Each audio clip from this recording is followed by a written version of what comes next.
Budget-making process takes place every year, but the details as to what it entails remain sketchy for many, even though it has a well-laid-down procedure. I will take you through the process step by step to give you a better understanding of it, and also to let you know when, as a member of the public, you can chip in to make your views known. Now, the National Budget Calendar always starts with the National Treasury, laying out the guidelines for public participation, and also the county executive members for the various counties to give respective guidelines for public participation at the county level. Now, this is required to have taken place by the 30th of August each year. And this about public participation now lays the ground for the second step of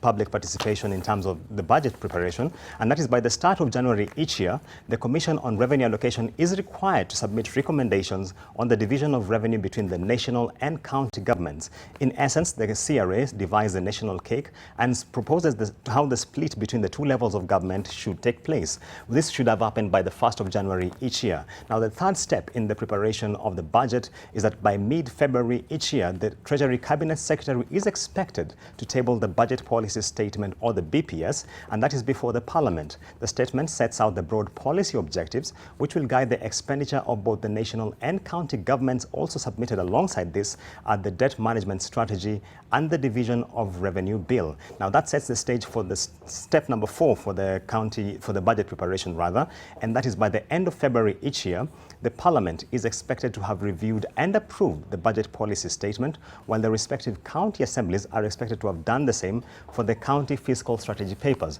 Now, that should take place by the 28th of February each year, and that lays the ground for the 5th step in the preparation of the budget, and that is once the budget policy statement has been approved, it is required to be made public by the start of March in the year, and this is in line with the Public Finance Management Act requirement for public participation, and that sets the stage for the next step, which is by mid-March, the Parliament is expected to have passed the Division of Revenue Bill as well as the County Allocation Revenue Bill. These are meant to guide the equitable distribution of revenue between the national and the county governments as provided by the Constitution. Now, once that is done, we move to the next step, which is the National Treasury will then be expected to submit the budget estimates before the Parliament by the end of April. The Judicial and Parliamentary Service Commissions are also expected to submit their budget estimates for the same period at that same time, and that should happen by the 30th of April. Now, the next step after that is that by the end of the second half of the financial year, which in essence is June 30th,